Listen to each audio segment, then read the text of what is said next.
Ayah mertua memegang kuota untuk 3 gedung tempat tinggal baru. 3 menantu masing-masing mendapatkan 1 unit. Hanya aku yang tidak mendapatkan apa-apa.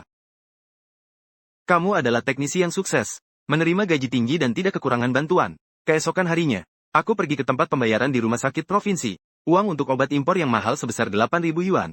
Itu adalah uang yang aku dapatkan dengan menjual barang. Perawat bertanya padaku, apa benar akan menghentikan obat penyelamat yang diimpor ini? Tangan yang memegang pulpenku tidak bergetar. Keluarga Sen mengatur sebuah meja di restoran milik negara. Ayah mertua Sen Baoguo duduk di kursi utama. Dia yang baru saja sembuh dari sakit berat tampak bersemangat. Kesehatannya ini didapatkan dengan uang yang banyak. Itu adalah 8.000 yuan yang aku habiskan dari tabunganku. Hari ini aku memanggil semua orang. Ada kabar baik yang ingin diumumkan dari pabrik. Sen Baoguo membersihkan tenggorokannya. Dengan nada bicara resmi seorang kepala pabrik, istri Sen Xiuqin menendang sepatu kainku di bawah meja. Menyuruhku untuk lebih bersemangat. Aku memaksakan sebuah senyuman. Melihat ayah mertua, dia mengeluarkan 3 kunci dari saku setelan jas khas Tiongkok. Kunci kuningan yang diikat dengan pita merah. Ditaruh berdampingan di atas meja. Seperti 3 bongkah emas. Mata kakak ipar dan suami dari saudara perempuan kedua langsung terbuka lebar. Tahun ini, pabrik memberikan pembagian perumahan sebagai fully. Selain gedung pegawai yang kita tinggali sekarang, ada kompleks perumahan baru dengan unit 3 kamar besar. Saya sudah berhasil mengusahakannya untuk kalian. Sen Baoguo berhenti sejenak. Dia sangat menikmati perasaan diperhatikan oleh orang lain. Menantu yang tertua dan menantu yang kedua. Dan di sana ada Xiao Chen dari keluarga saudara keempat. Kalian biasanya bekerja keras di pabrik dan juga berbakti. Semuanya ini adalah yang pantas. Dia mengambil beberapa kunci dan memberi kepada kakak ipar. Ini adalah unit menghadap matahari di lantai 3, silakan ambil. Kakak ipar tersenyum lebar hingga giginya terlihat, tetapi matanya tidak terlihat. Terima kasih, ayah. Dia mengambil beberapa kunci lagi dan memberikannya kepada suami saudara perempuan kedua. Ini adalah unit yang paling dekat dengan pintu masuk. Nanti anak-anak akan lebih mudah pergi ke sekolah anak-anak. Suami saudara perempuan kedua menggosok tangannya dengan bersemangat. Terima kasih, ayah. Semoga Anda selalu beruntung seperti lautan timur. Di meja hanya tersisa 1 kunci terakhir. Semua mata orang, termasuk mata Sen Xiuqin, terpaku tepat di wajah saya. Mereka sepertinya semua menunggu untuk melihat reaksi saya. Namun saya tetap menahan diri seperti biasanya. Saya masih tersenyum. Sen Baoguo mengambil kunci terakhir itu. Melewati aku dan Xiuqin. Langsung diberikan kepada adik bungsu. Yang baru saja menjadi pasangan dari anak yang menjalani pelatihan di pabrik. Meskipun hubungan kalian dengan yang keempat belum resmi. Namun di mata saya, sudah seperti setengah anak saya. Rumah ini dibawa untuk dijadikan tempat tinggal pernikahan dengan baik. Xiao Chen berdiri dengan tenang. Wajahnya memerah. Direktur pabrik. Ini terlalu berharga. Ambil saja. Kami semua adalah keluarga. 3 kunci sudah dibagikan. Debu sudah jatuh. Meja makan hening sejenak. Segera disusul dengan suara percakapan yang semakin hangat. 3 pria memegang kunci. Seolah-olah memegang sesuatu yang sangat penting. Lu Zifan di depanku dan bahkan tutupnya belum diangkat. Sen Xiuqin akhirnya tidak bisa duduk diam. Dia memanggil dengan suara kecil. Nada suaranya mengandung permohonan. Sen Baoguo mengangkat kelopak matanya dan melirik saya. Hampir lupa untuk bilang. Dia dengan santai menyeduh teh. Yumin dari keluarga ketiga adalah tulang punggung teknis di pabrik. Gajinya sebulan lebih dari 80 yuan. Kalian bisa menabung untuk membangun rumah besar. Jadi tidak akan mengambil kuota di pabrik ini. Kata-kata ini terdengar seperti sedang memberi sedekah. Sen Xiuqin di bawah meja. Dia mencengkeram lengan saya dengan kuat. Dia sedang memohon kepada saya. Memohon agar saya tidak bertindak gegabah. Jangan membuatnya kehilangan muka pada saat seperti ini. Saya bisa melihat kakak dan adik perempuan saya di sana mengupas biji semangka dan mencibir. Bisa mendengar suara pria mereka yang berbisik pelan. Lihatlah, apa gunanya teknis yang baik? Bukankah dia juga bukan orang asing? Memang, menghasilkan banyak tapi angkuh. Ayah kita paling kesal dengan orang-orang intelektual seperti dia. Saya perlahan-lahan menarik lengan saya keluar, mengangkat arak putih yang disajikan di depan. Berdiri tegak, mengangkat gelas ke arah Sen Baoguo. Tersenyum tanpa cacat sedikit pun. Direktur pabrik benar, kami tidak membutuhkannya. Aku mendongak, menenggak arak putih yang menyengat tenggorokan sekaligus. Saya sudah selesai makan. Kalian makan saja dengan perlahan. Hanya terdengar suara Sen Xiuqin terburu-buru berdiri dari belakang. Dan ada suara berat saat ayah mertua meletakkan wadah gula dengan keras. Sampai di luar restoran milik negara. Angin malam berhembus di tubuhku, terasa sejuk. Aku tidak menoleh ke belakang. Sen Xiuqin mengejarku keluar. Dia menarik lenganku dengan erat di mulut lorong yang gelap. Zhao Yumin, apa yang kau lakukan? Di depan begitu banyak orang, kau mempermalukan ayahku. Aku menatapnya. Lepaskan tanganmu. Wanita yang sudah kutangani dengan penuh kasih selama 5 tahun. Saat ini, matanya penuh dengan keluhan terhadapku. Kau tidak bisa sedikit memahami? Ayahku baru saja menjalani operasi besar di ibu kota provinsi. Tubuhnya masih dalam proses pemulihan. Kau tidak bisa sedikit mengalah padanya? Demi menjaga keharmonisan keluarga kita. Kenapa semua orang bersikap seperti ini? Hanya 1 unit apartemen. Kau mendapatkan begitu banyak tunjangan teknis. Kita bukan tidak mampu menyewa. Setiap kata yang dia keluarkan terasa seperti paku es. Menancap ke dadaku. Aku menatapnya dan tiba-tiba ingin tertawa terbahak-bahak. Harmonis. Harmonis milik siapa? apakah ini harmoni dari keluarga Sen? Aku bertanya padanya dengan jelas. Sen Xiuqing, ayahmu dirawat di rumah sakit di ibu kota provinsi. Ditambah dengan obat impor dari Jerman yang dibeli oleh orang lain. Berapa biaya sewa semuanya? Apakah kau tahu berapa? Dia tertegun. Tatapannya mulai menghindar. Kenapa kau membahas ini? 8.320 yuan. Tidak kurang 1 sen pun. Semua ini adalah hasil usahaku. Untuk mengumpulkan jumlah uang yang besar ini, saya menjual rumah warisan dari kakek yang saya dapatkan. Di mata ayahmu, saya tidak layak untuk tinggal di salah satu kamar keluarga Sen. Jadi, aku ada di dalam hatinya. Dianggap sebagai apa? Warna darah di wajah Sen Xiuqing memudar sepenuhnya. Dia membuka mulutnya. Sudah lama, tidak bisa mengingat satu kata pun. Dia dengan lemah mencari langkah. Yu Yumin, ini tidak bisa disamakan. Tidak bisa disamakan. Mulai besok, semuanya akan berbeda. Saya tidak melihatnya lagi. Naik sepeda dan langsung pergi. Keesokan paginya pukul 8. Saya tiba tepat waktu di depan jendela pembayaran di rumah sakit provinsi kedua. Koridor rumah sakit awal tahun 80-an terasa dingin. Bau menyengat dari air larutan membuat orang merasa sangat sadar. Setelah pulang ke rumah tadi malam, Sen Xiuqing mengobrol dengan saya sepanjang malam. Ada satu makna di antara kata-kata tersebut.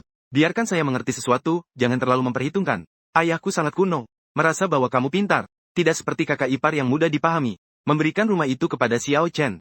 Juga untuk membantu adik bungsu segera berkeluarga. Menyelesaikan satu urusan yang mengganggu pikiran orang tua. Yumin, kita harus mencari nafkah dengan kemampuan kita sendiri. Tidak mengharapkan barang-barang kecil dari ayah saya. Semua yang dia katakan saya dengarkan. Tetapi setelah mendengarnya, saya merasa kedinginan dari kepala hingga kaki. Dia sama sekali tidak mengerti. Yang saya pedulikan bukanlah apartemen di pabrik itu. Yang saya pedulikan adalah, di rumah ini, siapa saya sebenarnya? Mereka adalah orang tua yang bisa diajak bicara. Atau sekadar kantong uang yang bisa diperas kapan saja. Tindakan Sen Baoguo. Sikap Sen Xiuqing. Saya sudah jelas memberitahu jawaban saya. Teman, urus bisnis apa? Saya menyerahkan dokumen dan semua berkas. Cek ruang perawatan VIP nomor 3. Rekening Sen Baoguo. Perawat memeriksa buku registrasi. Keluarga, iya. Pasien menggunakan rencana perawatan termahal di rumah sakit kita. Biaya sudah Anda bayar sekaligus. Sekarang di zaman ini, bisa mengeluarkan uang sebanyak ini. Dia benar-benar seorang anak yang sangat berbakti. Benar. Aku mengangguk. Saya mengambil uang itu. Saya letakkan kalimat yang saya tanda tangani sebelumnya. Di atas meja. Ditulis dengan jelas di atasnya. Saya adalah satu-satunya pengelola dana khusus ini. Saat itu untuk mencegah keluarga Sen mengambil secara sembarangan. Agar tidak korupsi. Tidak menyangka sekarang digunakan. Perawat memeriksa kembali catatan. Esther Zhao, Anda perlu mengurus apa? Saya minta segera dihentikan. Semua obat impor dan perawatan khusus Sen Baoguo. Suara saya tidak besar. Tapi di koridor yang sepi ini. Dengar dengan sangat jelas. Abakus yang dimainkan perawat di tangannya tiba-tiba berhenti. Apa? Hentikan obat. Ya segera dibatalkan. Jangan berikan satu suntikan pun lagi. Teman, pasien sekarang bergantung pada obat ini untuk bertahan hidup. Begitu obat dihentikan, perawatan sebelumnya akan sia-sia. Sangat jelas. Apakah Anda sudah membahas hal ini dengan keluarga lainnya? Dia jelas tidak berani mengambil tanggung jawab ini. Saya menunjuk pada kalimat tersebut. Saya sudah membayar uangnya. Akulah yang bertanggung jawab. Perawat melihat saya dengan tatapan tajam. Menghela napas. Mengambil selembar formulir dari meja. Ditandatangani sendiri. Sisa uang akan dikembalikan kepadamu. Tetapi pengobatan pasien hari ini benar-benar dihentikan. Kamu pikirkan baik-baik. Saya mengambil pulpen di atas meja. Pastikan. 3 kata Zhao Yumin. Ditulis hingga tembus ke belakang kertas. Tanpa sedikit pun ragu. Setelah selesai prosedur, aku keluar dari pintu rumah sakit. Saya rasa tulang dada bagian dalam. Semua ketegangan yang terpendam selama 5 tahun. Akhirnya terlepas dengan bersih. Aku tidak kembali ke kantor. Melainkan membeli beberapa bahan makanan. Langsung kembali ke sebuah rumah kecil di gang selatan. Itu adalah ruangan kecil yang aku sewa sendiri sebelum menikah. Sudah kosong selama beberapa tahun.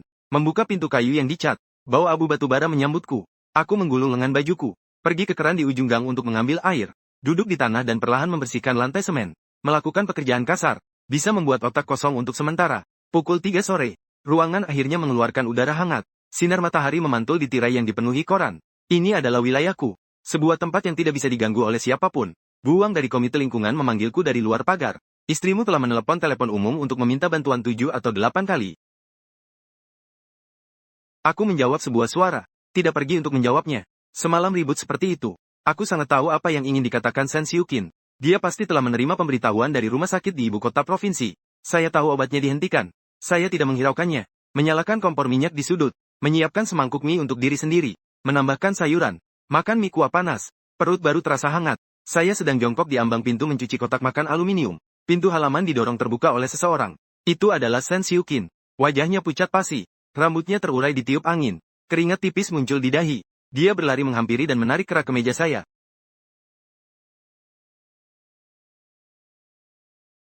Bagaimana kamu bisa bilang berhenti lalu berhenti? Apakah kamu ingin membiarkannya mati? Tangan dia sangat kuat, membuat leherku sakit karena kelelahan. Sen Xiuqin, lepaskan tanganmu. Kamu ikut saya ke rumah sakit sekarang. Minta dokter untuk mengembalikannya. Dia sama sekali tidak mendengarkan orang lain. Menarik saya untuk berjalan keluar dari gang. Saya tiba-tiba melepaskan tangannya. Saya tidak pergi. Kamu punya hak apa? Itu adalah ayah kandung saya. Apa hakmu untuk menentukan hidup atau matinya dia? Dia berteriak dengan marah. Lingkaran bawah matanya memerah. Kelayakan. Aku tertawa. Saya menghabiskan semua tabungan. Menghabiskan lebih dari 8.300 yuan. Hanya untuk membeli kelayakan ini. Apakah itu mahal? Dia terkunci oleh satu kalimat saya. Sen Xiuqin, ayahmu berkata benar. Saya adalah teknisi tingkat 8. Saya mendapatkan gaji tinggi setiap bulan. Saya tidak kekurangan kuota dari pabrik itu. Mengingat saya sangat mampu. Sangat bisa menghasilkan uang. Maka keluarga Sen kalian harus menghadapi masalah.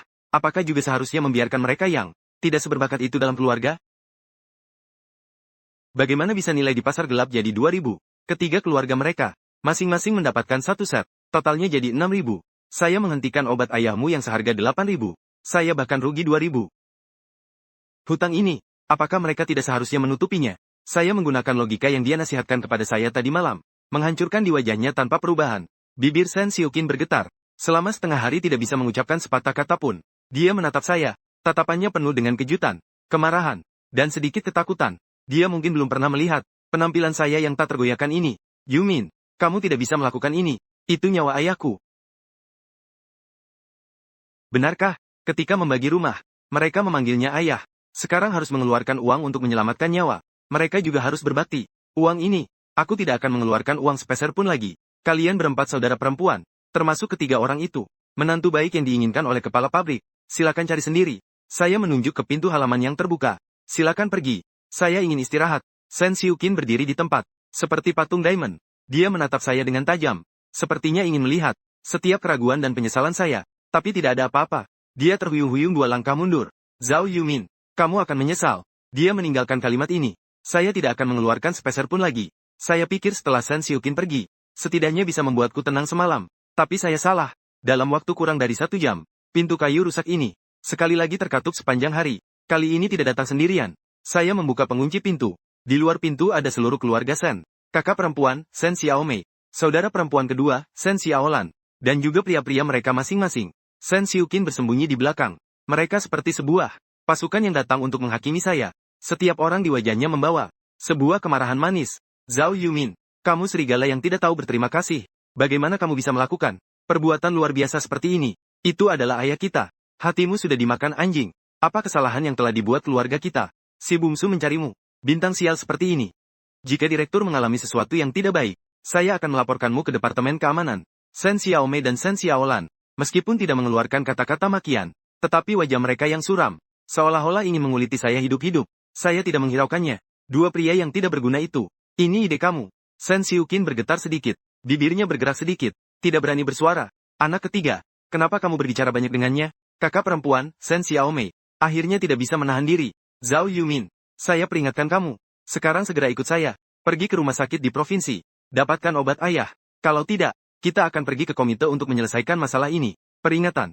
Kakak perempuan, dengan apa kamu memerintahku? Dengan identitas wanita biasa dari keluarga Sen? Atau dengan status yang baru saja dipisahkan?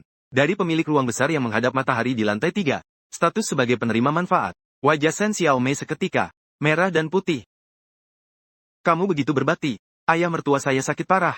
Apa yang kamu berikan sebagai penghormatan? Kamu membawa kunci rumah baru. Pengorbanan ini cukup berat. Suara makian kakak ipar tiba-tiba berhenti. Wajahnya berubah merah dan putih. Kamu juga memegang rumah dekat dengan sekolahan anak. Di mulut berteriak hidup lama. Di dalam hati mungkin bangga sekali. Sekarang rumah sedang mengalami kesulitan. Membutuhkan kalian untuk berkorban.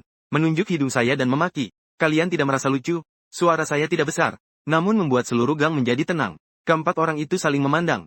Dalam sekejap tidak bisa menemukan kata untuk membalas. Zhao Yumin, kamu jangan mengacau di sini. Namun Sen Xiaomei cepat bereaksi. Penyakit ayah serius. Rumah ini adalah karena ayah melihat kita kesulitan. Bersedia memberikannya. Namun untuk mengobatinya, itu adalah tanggung jawabmu sebagai menantu. Kalian ini anak-anak yang mengutamakan tanggung jawab. Maka saya bertanya padamu, ketika saya bekerja keras untuk keluarga Sen, di mana letak kewajibanmu? Saya begadang melakukan pekerjaan sampingan. Ketika mengumpulkan uang untuk menyelamatkan Sen Baoguo, kalian ini, anak-anak yang taat aturan. Saya telah menjual rumah warisan yang ditinggalkan oleh kakek saya, mendapatkan lebih dari 8.000 yuan. Saat semuanya dimasukkan ke rekening rumah sakit, kamu ada di mana? Kalian sedang merencanakan bagaimana cara mendapatkan satu set rumah lebih banyak dari tangan kakek. Saat pembagian rumah, saya, Zhao Yumin, adalah orang luar. Sekarang harus mengeluarkan uang untuk menutup lubang tersebut. Saya seharusnya memiliki kewajiban untuk berbakti. Di dunia ini tidak ada logika seperti itu. Kalian telah mengambil keuntungan dari pabrik. Harusnya kalian bertanggung jawab untuk menyelamatkan nyawanya. Uang ini, ketiga keluarga kalian. Jangan berharap bisa membayar kurang dari 1% pun.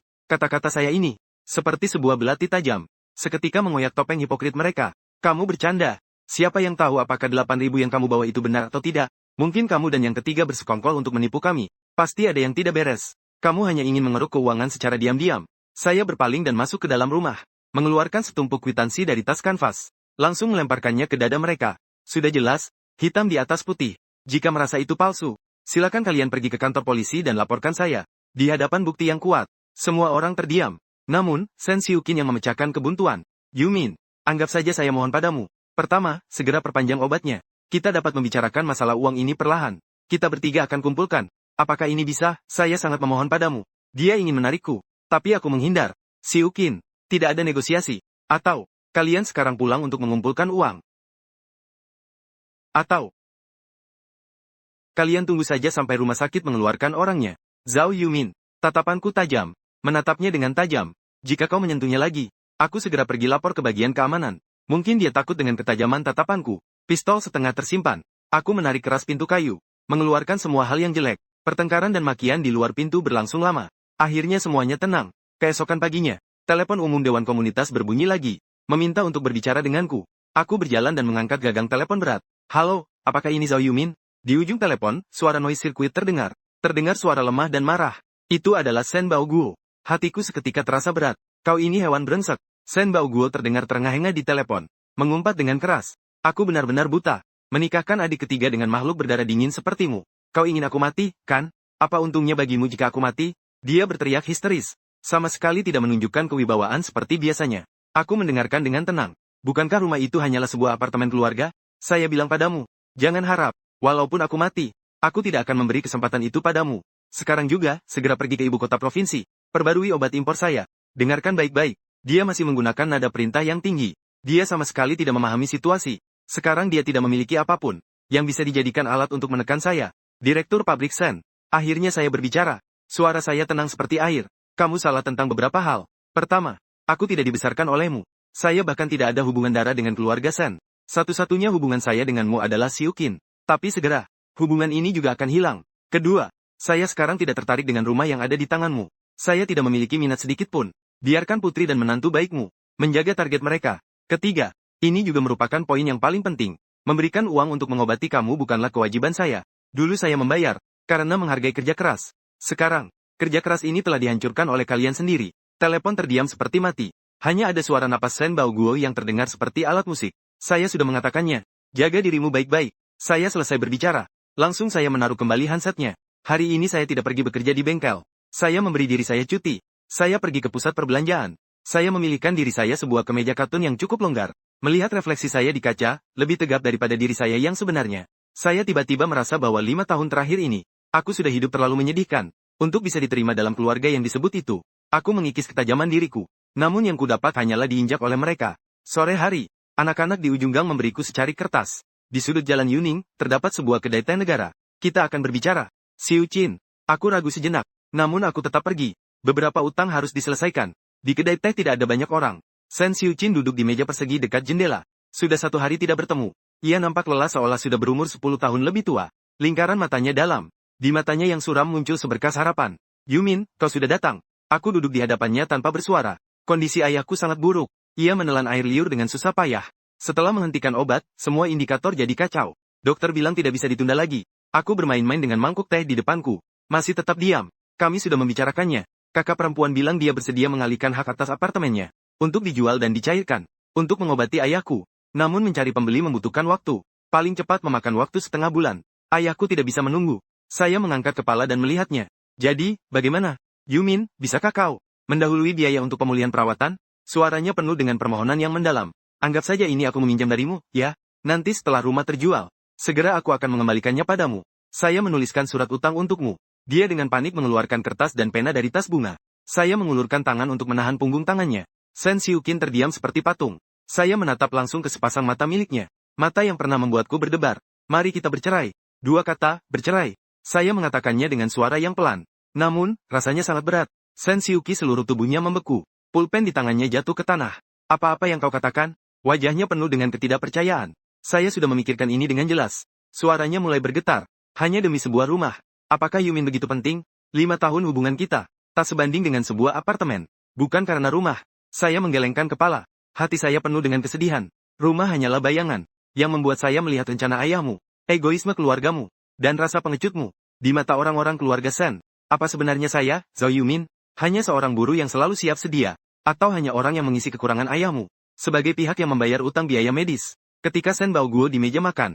Ketika dia mempermalukan saya di depan umum. Apakah kau pernah membela saya, Ne? Kau hanya takut jika saya bertingkah. Merusak harga dirimu.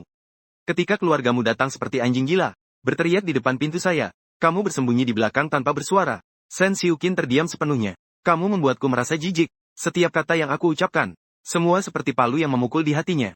Wajahnya sepenuhnya kehilangan warna. Bibirnya bergetar. Namun dia tidak bisa membantah satu kata pun. Jadi, silakan berpisah. Aku berdiri. Mesin jahit yang kita beli setelah menikah. Dan sepeda semuanya milikmu. Aku keluar tanpa membawa apa-apa.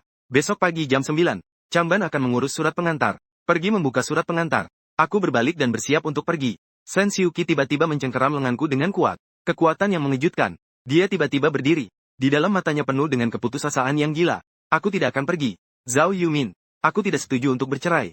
Aku tahu aku salah. Apa aku tidak bisa minta maaf? Segera setelah itu. Di hadapan tatapan heran dari orang-orang di kedai teh. Dia tiba-tiba menjatuhkan diri. Lurus-lurus berlutut di lantai semen. Para pekerja yang sedang minum teh semuanya menoleh. Menunjuk-nunjuk. Yumin, kumohon jangan tinggalkan aku. Dia mendongakkan kepala. Air mata mengalir di wajahnya. Dia menggunakan pandangan orang lain untuk mengikatku. Memaksaku untuk bersalah. Hatiku seketika menjadi dingin seperti es. Saya menarik tangan saya kembali dengan kuat. Melihatnya dari atas dengan nada merendahkan. Saya tidak pergi. Berdiri. Kamu melakukan ini. Hanya akan membuatku semakin merendahkanmu. Hatiku berdebar. Kecuali jika kamu setuju untuk tidak pergi. Jika tidak, aku akan mati berlutut di sini hari ini. Dia mulai bertindak seperti anak kecil. Aku melihat penampilannya yang seperti ini. Menghela napas dalam-dalam. Mengeluarkan 2 jiao dari saku dan menaruhnya di meja. Teman, periksa uangnya. Kemudian aku pergi tanpa menoleh keluar dari kedai teh. Di belakang. Itu adalah jeritan putus asa Sen Xiuqi. Dan tatapan rumit dari orang lain. Dan semua ini. Sudah tidak ada hubungannya dengan aku lagi. Aku pikir Sen Xiuqi berlutut di depan umum. Sudah merupakan hal yang bisa dia lakukan. Tindakan yang paling tidak tahu malu. Aku salah perhitungan lagi. Pada hari berikutnya, pukul 9 pagi. Aku menunggu tepat waktu di depan kantor logistik pabrik. Dengan selembar permohonan cerai di tanganku. Sen Xiuqi tidak datang. Aku menyuruh pekerja magang di bengkel untuk menyampaikannya. Aku hanya menunggu setengah jam. Setengah jam berlalu. Bahkan tidak ada bayangan orang. Aku tahu. Dia ingin menggunakan strategi menunda. Untuk mengabaikan masalah ini. Mengemas dokumen itu. Langsung naik sepeda ke pengadilan daerah. Karena pabrik tidak bisa mengeluarkan perjanjian cerai. Maka harus melalui proses hukum. Aku menghabiskan waktu sepanjang pagi. Di luar pengadilan, di kantor penasihat hukum. Mencari seorang pegawai yang mengerti hukum. Menyerahkan semua dokumen yang diperlukan. Petugas itu menghembuskan asap dan memberitahu saya. Proses mengajukan perceraian sepihak lama. Terutama jika pihak wanita tidak mau melepaskannya. Kebanyakan tidak akan dikabulkan pada percobaan pertama. Tidak apa-apa. Wajah saya tenang. Saya bisa bertahan. Lebih dari 8.000 yuan pun saya rela habiskan. Masih peduli dengan sedikit waktu ini. Keluar dari tempat konsultan. Saya di kantor pos di sudut jalan. Menerima panggilan jarak jauh dari ibu saya. Ibu saya mengawali saat saya masih kecil. Kemudian menikah lagi di Linxian. Biasanya tidak banyak bergaul. Tapi ikatan antara ibu dan anak sangat kuat. Yumin, apa sebenarnya yang terjadi antara kamu dan Xiuqin? Ibu saya di sana dengan bersemangat memukul paha. Dia baru saja menelepon kantor tim kita. Menangis sampai tidak bisa bernafas. Mengatakan bahwa kamu akan menceraikannya. Jantungku berdegup kencang. Sen Xiuqin, kamu benar-benar hebat. Bahkan mengadukannya kepada ibu saya. Dia bilang dia tahu dia salah. Memohon agar saya membujukmu untuk tidak menolak. Dia juga bilang jika kamu benar-benar tidak ingin lagi. Dia akan melompat ke bendungan. Ibu saya menghela nafas. Yumin, oh. Suami istri mana yang tidak punya masalah semalam? Xiuyin biasanya terlihat cukup baik. Seorang gadis yang sopan. Kamu seorang pria besar. Harap lebih sabar. Saya memotong bicaranya. Jangan terlibat dalam urusan ini. Bagaimana saya bisa tidak peduli? Kamu adalah daging yang terjatuh dari tubuh saya. Suara ibu saya juga keras. Dia sudah meminta bantuan sampai ke kantor tim besar. Pasti mereka sudah tidak punya jalan keluar. Sebuah keluarga. Merobohkan itu mudah, tapi membangunnya sulit. Ibu jika pendamping Anda, bahkan seluruh keluarganya, menganggap Anda sebagai alat uang. Saat membutuhkan Anda, mereka berkata baik. Saat tidak membutuhkannya, bahkan satu set rumah manfaat pabrik, tidak akan mereka tinggalkan untuk Anda. Apakah Anda masih bisa menjalani hidup ini? Saya menyampaikan semua masalah yang dilakukan oleh keluarga Sen. Secara menyeluruh, saya mengatakannya sekali lagi melalui telepon. Di ujung telepon, terdengar sunyi sekali. Keluarga Sen lama mereka. Bagaimana bisa melakukan hal yang tidak tahu malu seperti ini? Suara ibu saya bergetar. Barang tua itu. Anda menghabiskan semua tabungan untuk mengobatinya. Tapi dia baik-baik saja. Dia memperlakukan Anda seperti pencuri. Apakah Anda masih merasa, saya tidak seharusnya pergi? Segera pergi. Sikap ibu saya berubah drastis. Keluarga seperti ini yang memakan orang tanpa tulang. Kita tidak bisa tinggal di sini bahkan 1 hari. Yumin, ibu akan mendukung Anda bahkan dengan cara menjual semua yang ia punya. Setelah menutup telepon, beban yang sangat berat di hatiku akhirnya terlepas. Tapi keluarga Sen yang terus-menerus mencengkeram baru saja dimulai. Selama beberapa hari ke depan, telepon umum di komunitas hampir dibanjiri oleh panggilan mereka. Kakak ipar, ipar kedua, dan keluarga Sen serta yang lainnya. Kerabat yang tidak bisa dijangkau bergantian datang ke tempat saya. Yumin, ya. Semuanya patah tulang. Kerabat yang terhubung dengan otot. Jangan terlalu serius. Menantu rumah banyak Tuan Siukin. Kemana kamu pergi setelah bercerai? Cari wanita baik seperti dia. Manajer pabrik hampir diusir dari rumah sakit. Anggap saja sebagai sesuatu yang pantas kamu dapatkan. Segera perpanjang obat impor itu. Saya sama sekali tidak memperhatikan. Langsung serahkan kepada komite komunitas. Ibu Wang membawa 2 kantong uang besar. Biarkan dia memotong semua telepon yang mencariku. Semua dihilangkan. Melihat taktik ini tidak berhasil. Mereka bahkan berani ribut di pabrik. Hari itu saya berada di bengkel, mengadakan rapat penjadwalan teknis. Kepala bengkel bergegas masuk. Katanya ada beberapa wanita yang mengaku sebagai anggota keluarga saya, mengamuk di pintu masuk pabrik. Wajah saya langsung berubah serius. Tahu bahwa masalah sudah datang. Saya melangkah cepat menuju pintu pabrik, melihat kakak perempuan, Sen Xiaomei, dan kakak kedua, Sen Xiaolan, sedang duduk di tanah liat, satu di kiri, satu di kanan, memukul paha dengan semangat, dikelilingi oleh banyak pekerja dari dalam dan luar, penuh dengan pekerja yang baru pulang mandi. Teman-teman kerja, tolong beri penilaian. Inilah Zhao Yumin yang berhati jahat. Kakak perempuan saya, Ayah Wang, melihat saya keluar. Segera berteriak dengan keras. Dia tidak memperhatikan hidup matinya mertua. Memaksa orang hingga ke jalan kematian. Keluarga Sen lama kami. Benar-benar sial selama 8 generasi. Mengundang serigala berbulu domba seperti ini. Tidak menghormati saat biasa sudah cukup. Sekarang bahkan memaksa adik ketiga saya untuk bercerai. Ini benar-benar bisa memicu kematian. Kakak kedua, Sen Xiaolan, mengusap hidung dan air mata yang mengalir. Pegawai Changbao Weike ingin menarik orang. Mereka langsung tergeletak di tanah. Kaki dan tangan mereka bergerak tak karuan. Tidak ada yang berani menyentuh. Para pekerja menunjuk-nunjuk ke arah saya. Mata mereka penuh dengan kegembiraan menonton drama. Saya merasa darah di seluruh tubuh saya mengalir ke kepala saya. Ini adalah pabrik yang telah saya jalani selama 5 tahun. Saya sudah berusaha keras dengan keterampilan yang mumpuni, hingga akhirnya mencapai posisi tingkat 8 hari ini. Sekarang semua kehormatan ini akan dihancurkan oleh 2 perempuan tidak sopan ini. Saya menarik napas dalam-dalam, mendekati mereka. Mengawasi mereka dengan dingin. Apakah sudah cukup berisik? Suara saya tidak bergetar sedikit pun. Seperti beku. Mereka tertegun sejenak. Mungkin tidak menyangka saya sekuat ini. Jika sudah cukup berisik, bangkitlah sendiri. Saya menunjuk ke jalan di luar pintu. Keluar dari pabrik kami. Kamu, berani-beraninya menghina orang di depan umum. Kakak tertua, Sen Xiaomei, bangkit dengan cepat. Menunjuk ke hidungku. Kau yang tidak punya hati. Hari ini aku pasti akan merobek mulutmu. Dia menggerakkan cakarnya dan ingin mencakar wajahku. Aku berdiri di tempat dan tidak bergerak sedikit pun. Tepat saat kukunya hampir mencakar wajahku. Beberapa pria besar dari bagian keamanan bergegas maju. Satu orang langsung menangkap lengannya. Kepala bagian. Aku menoleh melihat kepala bagian keamanan. Orang-orang ini mengganggu ketertiban di pabrik. Serius merusak tatanan produksi. Jika mereka terus membuat keributan, akan langsung diserahkan ke kantor polisi. Mengerti, Master Zhao? 2 wanita itu masih meronta-ronta dan berteriak menghina. Tapi segera ditarik oleh beberapa petugas. Seperti anjing yang diseret, mereka ditarik keluar melalui gerbang besar. Di depan pintu pabrik. Sejenak sunyi, suara jarum jatuh terdengar. Semua orang menatapku dengan tatapan yang rumit. Aku melihat sekeliling, mengangkat punggungku lebih tegak. Belum pernah melihat orang bersikap seperti itu. Tidak perlu kembali bekerja lagi. Setelah berkata demikian, aku langsung berpaling dan pergi. Meninggalkan mereka dengan punggung yang kaku. Kembali ke kantor bengkel. Aku menutup pintu. Bersandar di dinding putih yang terkelupas. Tanganku bergetar hebat. Menghina. Kemarahan. Masih ada rasa mual yang datang berulang-ulang. Senjia, kalian benar-benar berhasil membuatku marah. Drama di pintu pabrik itu, seperti angin yang menerpa seluruh kompleks perumahan. Meskipun aku tetap mengenakan seragam kerja pergi dan pulang, tapi ludah di belakangku, hampir saja membuatku tenggelam. Dengar-dengar, Master Zhao menghentikan obat penyelamat hidup mertuanya. Hatinya cukup kejam. Mengetahui orang, mengetahui penampilan, tetapi tidak mengetahui isi hati, biasanya terlihat pendiam, tetapi bisa sangat menyakitkan. Saya dapat merasakan tatapan orang-orang telah berubah terhadap saya, tetapi saya tidak berkata sepatah kata pun. Menjelaskan kepada orang-orang yang tidak tahu latar belakang itu, benar-benar buang-buang kata. Satu-satunya yang bisa saya lakukan adalah membuat denah yang lebih detail, merakit bagian-bagian dengan lebih indah, menggunakan keterampilan saya untuk membungkam mereka. Namun, keluarga Sen jelas tidak berniat untuk tenang. Pada sore hari 2 hari kemudian, ibu mertua Sen, mertuaku yang seumur hidup tidak pernah berbicara keras, muncul di gang yang saya sewa. Dia adalah wanita desa yang sangat sederhana, tulus, dan seumur hidup diperdaya oleh Sen Bao Guo. Begitu dia melihat saya, air mata keruhnya langsung jatuh. Yumin, akhirnya kamu selesai bekerja. Dia menggenggam tanganku yang berminyak dengan minyak ayam, tidak bisa berkata-kata dengan baik. Ayahmu, dia sudah tidak lama lagi. Saya mempersilakannya masuk ke dalam rumah, dan menuangkan segelas air putih. Yumin, ibu mohon padamu. Tangan yang menangis itu dingin. Kasihanilah saya, pergi ke kota provinsi untuk menutupi biaya obat. Jika ditunda lagi, dia benar-benar akan hilang. Siukin dan beberapa gadis lainnya sedang berusaha meminjam uang kemana-mana. Tetapi 8.000 yuan, itu adalah jumlah yang sangat besar, tidak bisa dikumpulkan dalam waktu singkat. Kasihanilah saya yang sudah tua ini, boleh kan? Seumur hidup saya tidak pernah meminta kepada orang lain. Dia membungkukkan lututnya dan ingin berlutut di atas tanah semen, saya segera menahannya.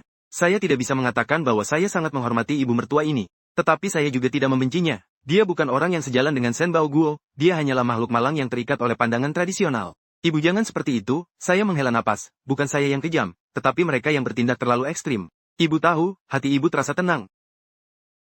Ibu mertua mengusap air mata dan mengangguk-angguk. Ini karena si tua yang bias, mereka tidak mengerti, saya bahkan sudah memarahi mereka di rumah. Tapi dia tetap ayah mertuamu, ayah kandung Siukin, Yumin.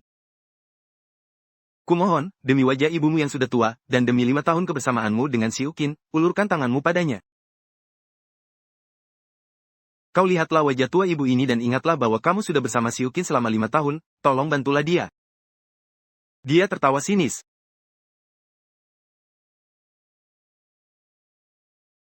Jangan berpura-pura keras padaku. Aku mengernyitkan dahi, apa maksudmu?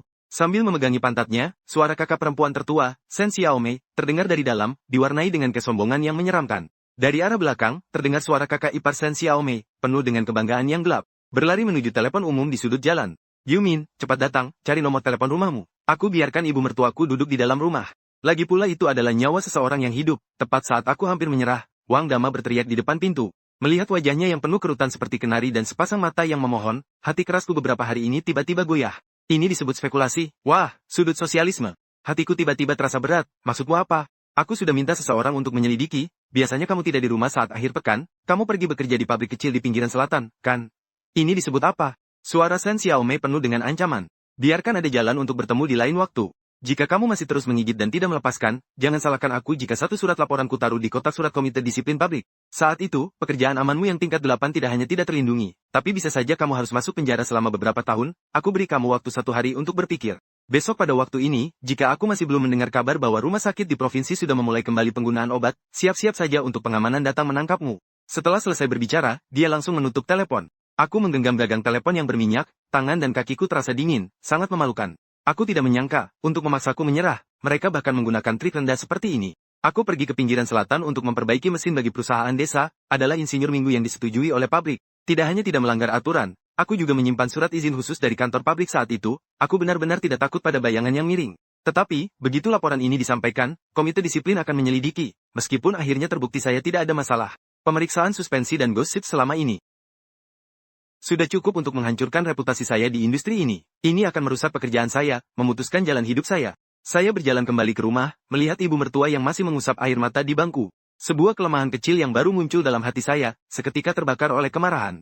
Baik-baik saja, ini adalah keluarga lama Sen, inilah keluarga yang pernah saya perjuangkan dengan sepenuh hati. Saya melangkah maju dengan tegas. Bu, silakan pulang. Suara saya tenang sehingga membuat orang merinding. Zhao Yumin, apakah kamu merasa keluarga Sen yang tua ini tidak bisa mengatasi dirimu? Silakan sampaikan pesan kepada mereka. Saya menatapnya, mengatupkan gigi dengan tegas, drama telah berakhir. Mulai sekarang, kita akan bertemu di pengadilan. Setelah mengantar ibu mertua, saya pergi larut malam ke rumah teman lama saya yang bekerja sebagai sekretaris di pengadilan daerah. Saya menceritakan bagaimana Sen Xiaomei mengancam saya untuk menulis laporan. Secara rinci dan lengkap. Teman lama, jangan terburu-buru dulu. Dia menghisap pipa rokok, tatapannya sangat tenang. Ini bukan laporan, ini pemerasan, sudah memenuhi syarat untuk kasus kriminal. Dia tadi berteriak di telepon, ada yang mendengar? Ada. Saya mengangguk, Wang Dama yang memantau telepon di komite rumah, telinganya tajam, suara bocor dari telepon, dia mendengarnya semua. Sangat bagus, ini adalah saksi. Teman lama itu memukul pahanya. Mengenai urusan pekerjaan sampingan, kamu punya izin kerja sebagai insinyur pada hari Minggu, yang bisa diperiksa. Mereka pikir mereka menangkapmu, jadi kita akan memberi mereka pelajaran. Sekarang simpan hatimu, jika mereka ingin bermain curang, kita akan berjalan di jalur yang terang. Ada orang yang mengerti yang mendukung, hatiku benar-benar tenang. Saya bukan adonan yang bisa dipadatkan dan diputar oleh orang lain, saya memiliki bukti yang kuat. Ketika hari berganti, saya tidak menerima panggilan dari siapapun di keluarga Sen. Mereka memperkirakan sedang menunggu saya untuk menyerah di rumah, saya juga sedang menunggu. Tunggu rekan-rekan dari kantor polisi untuk mengetuk pintu rumah mereka. Pukul 3 sore, pesan dari teman lama sampai di bengkel. Sudah beres. Pesan yang disampaikan olehnya sangat sederhana. Dengan membawa kesaksian Wang Dama, polisi pergi ke rumah Sen untuk menangkap orang atas tuduhan pemerasan. Selain itu, surat panggilan untuk menggugat perceraian dan pencemaran nama baik juga telah dikirim oleh pengadilan. Ada satu hal lagi, rekan kerja yang menyampaikannya berbicara pelan, mendengar kabar bahwa rumah sakit di provinsi telah memaksa untuk mengeluarkan Sen Bao Guo karena tidak bisa membayar utang, sekarang dia sudah dibawa kembali ke pusat kesehatan pabrik kalian dengan ambulans. Aku membersihkan oli di mesin, tidak ada sedikit pun gelombang perasaan dalam hatiku. Kebaikan dan kejahatan pada akhirnya, semuanya adalah akibat dari pilihan sendiri. Sore hari setelah pulang kerja, Sen Xiuqin akhirnya tidak bisa menahan diri. Dia mencari telepon umum yang sepi, sampai ke ruang penyampaian pabrik. Begitu dia mengangkat gagang telepon, dia langsung berteriak frustasi. Zhao Yumin, kamu sebenarnya mau apa? Kamu sampai melaporkan kakak perempuanku ke polisi, dan pergi ke pengadilan untuk menggugat kakak ipar dan suami kakak ipar. Apakah kamu gila? Gila. Aku menarik sudut bibirku, dibandingkan dengan cara orang-orang keluarga Sen, aku masih terlalu hijau. Itu adalah kakak perempuanku, bukankah kau bisa mempertimbangkan ikatan kita setelah 5 tahun menikah? Ikatan itu, aku memotongnya dengan tegas, Sen Xiuqin, apakah kau masih punya muka untuk menyebut ikatan? Ikatanmu itu sudah mati saat kau membiarkan keluargamu mengganggu ibuku, saat kau melihat mereka datang ke pabrikku untuk membuat keributan. Sekarang baru ingat tentang ikatan kita. Di ujung telepon, Sen Xiuqin hanya bisa merokok setelah aku berteriak padanya. Yumin, apa kau benar-benar harus melakukan ini? Apa kau merasa puas setelah membuat keluargaku hancur? Suaranya penuh dengan keputusasaan, kehancuran keluarga bukanlah satu-satunya masalah. Aku berkata, aku hanya ingin mendapatkan keadilan yang menjadi hakku. Kakakku dibawa oleh polisi, ayahku diusir kembali ke rumah oleh rumah sakit, sekarang dia terbaring di atas ranjang, kapan saja bisa, apakah kau puas? Dia terjatuh ke keadaan seperti ini karena dirimu, putri yang baik ini, dan beberapa menantu yang baik itu. Saya berkata dengan dingin, jangan lemparkan baskom kotor ke kepala saya. Zhao Yumin, aku membencimu. Dia merobek semua penyamarannya siang ini, terserah padamu. Saya menutup telepon, ucapan, aku membencimu, ini sudah memotong semua harapan terakhir di antara kita. Bagus, kita tidak berutang satu sama lain. Malam itu, teman lama memberiku berita baik. Keluarga Sen benar-benar runtuh, di bawah tekanan ganda dari penjara di kantor polisi dan panggilan pengadilan, mereka takut. Kakak ipar Wang Jianse berlari ke kantor polisi menangis dan memohon untuk bantuan 2 episode buku saya yang lalu. Kakak ipar kedua, Li Hui, juga meminta bantuan orang lain untuk berbicara baik, menyatakan kesediaannya untuk meminta maaf di depan umum. Adapun direktur pabrik yang sombong, Sen Bao Guo, dibawa kembali ke klinik pabrik. Dia juga mengetahui bahwa putri sulungnya ditangkap karena pemerasan, dan dia tidak bisa bernapas sejenak, terkulai di tempat tidur. Dia meminta ibu mertuanya untuk menyampaikan pesan. Dia sudah kesasar, bersedia untuk mengembalikan semua rumah atas namanya. Hanya berharap saya bisa berbaik hati, membiarkan keluarga Sen pergi. Aku mendengar berita ini, tidak merasakan sedikit pun kepuasan atas balas dendam, hanya merasa sangat absurd.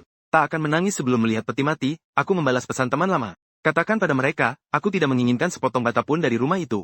Suruh mereka mengembalikan utang 8.320 yuan yang mereka berhutang padaku, dengan cara apapun. Meminta maaf di depan umum di pintu pabrik, harus diumumkan di pabrik. Karena Sen Xiaomei telah melanggar hukum, biarkan pihak berwenang memprosesnya sesuai hukum. Akhirnya, perjanjian cerai itu, biarkan Sen Xiuqin menandatanganinya tepat waktu besok pagi. Ini adalah batasan aku, juga akhir dari semua ini. Akhir dari negosiasi itu, terjadi dengan cepat. Di bawah tekanan ganda dari tempat penahanan dan pengadilan, keluarga Sen tua harus menelan semua pahitnya.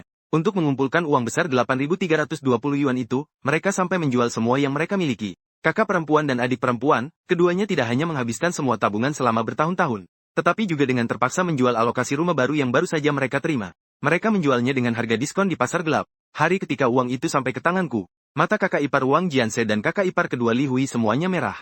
Seperti tidak sabar ingin menggigit daging saya. Mereka mengurangi rencana baik yang sudah dipikirkan dengan baik. Belum sempat hangat, sudah jatuh ke mimpi kosong. Tapi apa hubungannya dengan saya? Sesuai permintaan saya, mereka berdiri di depan pintu besi besar saat pergantian shift pekerja. Berdiri di luar pintu besi besar, menundukkan kepala dan membungkuk meminta maaf kepada saya. Stasiun radio juga menyiarkan surat penyesalan mereka yang ditandatangani dengan kep jari.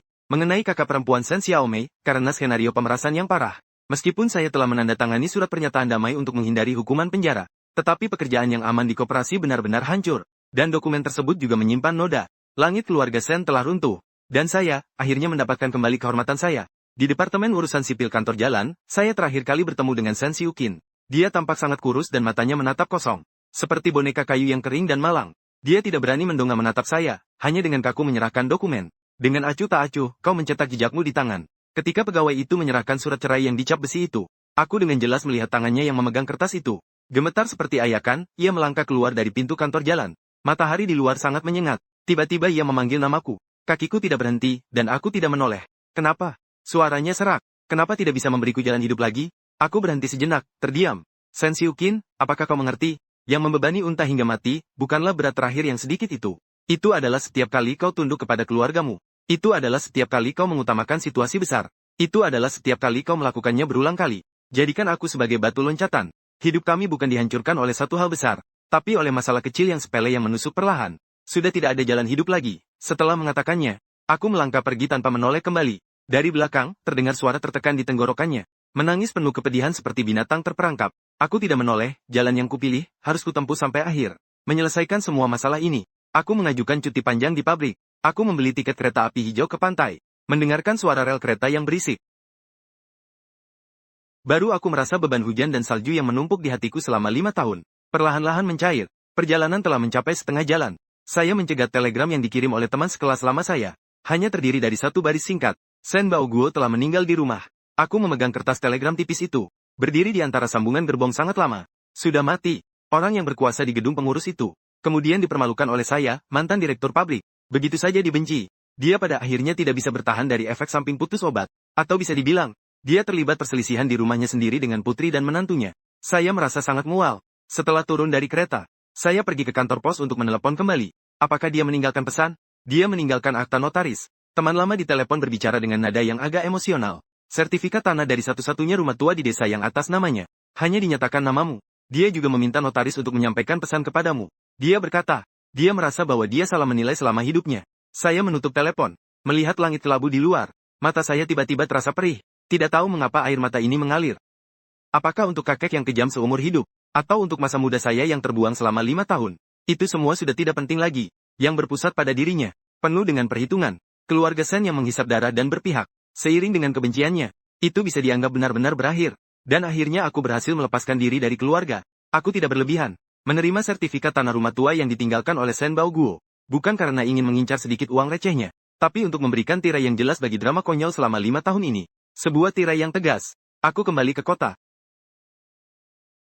Pada hari pengurusan, aku bertemu lagi dengan orang-orang dari keluarga Sen. Sen Xiuqin dan ibu mertuaku. Ibu mertuaku tampak lebih tua dari sebelumnya. Rambutnya sudah sepenuhnya putih.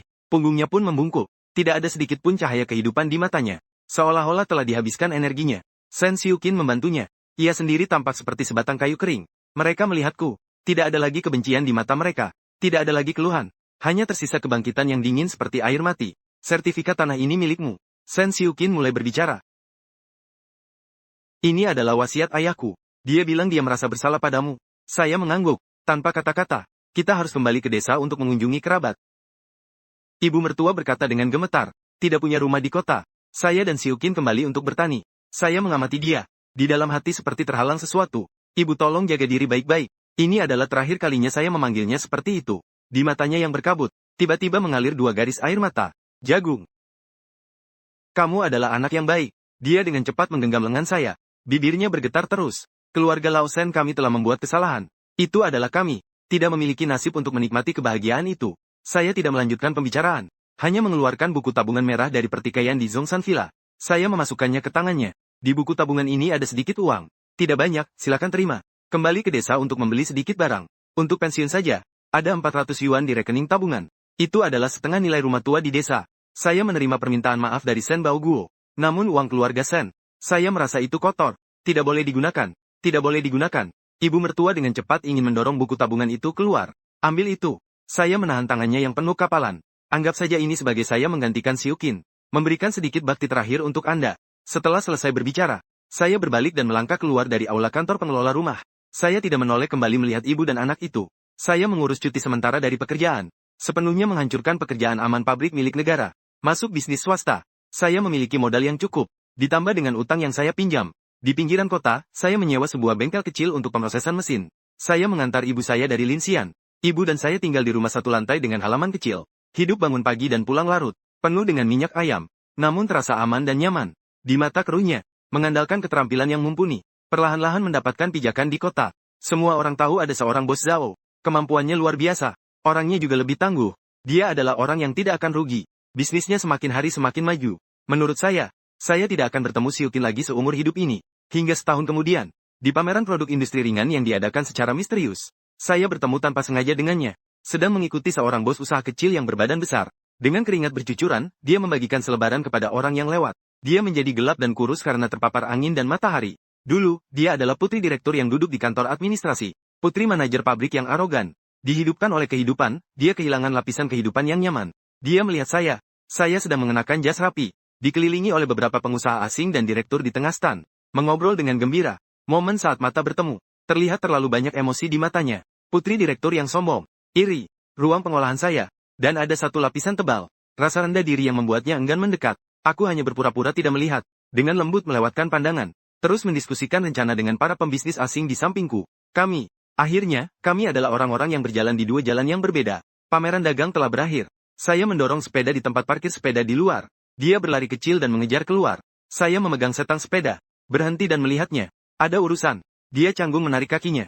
Lubang di tangannya sangat mencolok. Ini aku. Ingin menyapa kamu.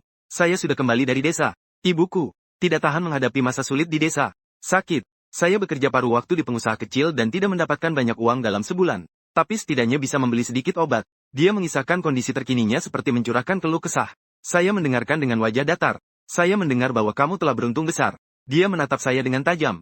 Tatapannya memancarkan cahaya samar yang tidak saya mengerti. Kamu sudah membeli pabrik dan membawanya untuk menikmati hidup. Bisnis kamu berkembang pesat. Saya menjawab dengan singkat. Dia menarik napas dalam-dalam. Seperti ingin mengeluarkan semua isi perut. Saya sudah menghabiskan semua usahaku. Yuming. Saya benar-benar menyesal. Seandainya saya tidak mendengarkan kakak dan mereka dulu. Setia sepenuhnya mengikuti kamu. Apakah sekarang semuanya berbeda? Saya mengamati dia. Pertanyaan ini tidak ada artinya. Siukin. Saya menaiki sepeda. Di dunia ini tidak ada yang menjual obat penyesalan. Jalan itu harus kita tempuh sendiri. Apa yang kamu cari dulu? Apa yang kamu dapat hari ini? Hari ini milikku. Ini adalah hasil perjuangan mati-matian yang kuperoleh. Hari ini milikmu. Itu adalah hasil dari apa yang kamu usahakan sendiri. Tidak ada yang dapat disalahkan. Setelah mengatakannya, kaki saya tergerak. Dia berdiri dengan bingung di tengah debu yang berterbangan. Menghilang di jalanan yang gaduh di tahun 80-an. Kembali ke rumah.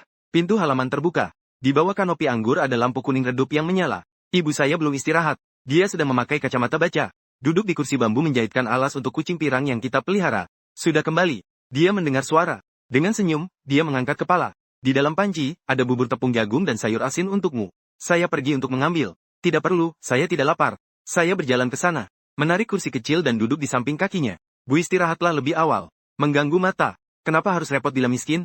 Kuda tidak lelah. Saya meletakkan kepala di atas lututnya. Mendengarkan suara serangga di malam musim panas. Hati terasa sangat lega. Inilah rumah sesungguhnya. Ini adalah rumah yang saya peroleh dengan perjuangan berat. Beberapa hari kemudian, saya menerima panggilan yang cukup mengejutkan. Dia adalah pacar dari si pembantu yang digaji si Mei. Xiao Chen menelepon. Dia adalah orang yang di meja makan, yang mengambil kunci terakhir dari apartemen. Kakak Zhao. Dia di ujung telepon umum. Suara terdengar cukup canggung. Itu panggilan dari rekan bisnis di selatan. Saya ingin mengembalikan kuota pembagian rumah itu kepadamu. Dia berkata. Saya agak terkejut. Itu adalah untukmu dari Shen Baoguo. Tidak perlu menyangkutku. Indikator ini seharusnya memang milikmu. Suaranya cukup keras kepala. Setelah keluarga Shen mengalami masalah itu, saya juga sudah cukup paham. Ini murah. Saya merasa bersalah saat berdiri. Aku dan saudara laki-laki keempat juga sudah berakhir. Dia menghela napas panjang. Hanya setelah terjadi masalah kita tahu sifat keluarga itu. Tidak perlu dibahas. Saya hanya merasa, rumah ini boleh kau jual. Atau tinggal di situ. Itu adalah hakmu. Kakak Zhao. Saya akan mengirimkan kertas itu kepadamu besok. Saya tidak ingin terlibat lagi dengan keluarga mereka. Saya terdiam sejenak. Saya berkata, terima kasih. Menutup telepon. Saya menyalakan sebatang rokok. Keluarga Lao Shen memiliki banyak orang pintar, menghitung segala sesuatunya. Pada akhirnya, justru anak muda luar keluarga ini, yang menjaga harga diri. Keesokan harinya, Xiao Chen mengirimkan kertas kuota pembagian rumah.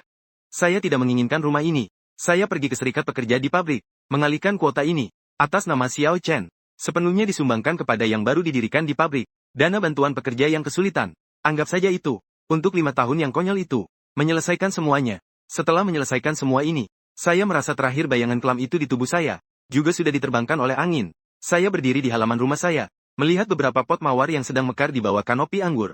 Sinar matahari menyilaukan, penuh kasih sayang. Tiba-tiba saya teringat ketika baru menikah dengan San Xiuqin. Kami terjebak di sebuah gedung kecil seluas 10 meter persegi. Bahkan tidak ada ruang untuk berbalik. Dia menunjuk keluar jendela dan berkata, jika nanti bisa menabung uang, pasti harus membeli rumah dengan halaman, mendirikan kanopi anggur, menanam mawar di seluruhnya. Saya waktu itu tertawa dan berkata, Baiklah, saya akan berjuang mati-matian untuk mendapatkannya untukmu. Kemudian saya berhasil mengumpulkan uang untuk membeli halaman.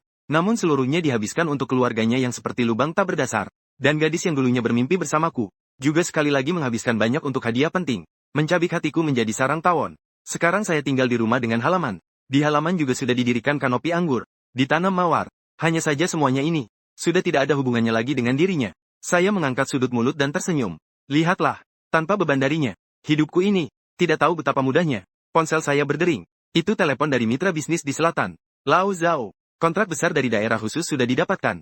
Mesin harus segera diselesaikan. Kontrak harus ditandatangani minggu depan. Saya memadamkan ujung rokok. Pandangan saya tertuju ke pintu halaman. Mengemas barang. Kita naik kereta ke Shenzhen besok pagi. Masa depanku tidak terjebak dalam utang masa lalu. Juga tidak ada dalam air mata siapapun. Masa depanku dalam gelombang reformasi dan keterbukaan. Dalam gambar dan sketsa yang saya pegang. Dalam setiap besok yang penuh usaha. Hari-hari baik Zhao Yuming. Baru saja dimulai. Ketika kereta memasuki Shenzhen, cuaca panas lembab seperti dandang besar.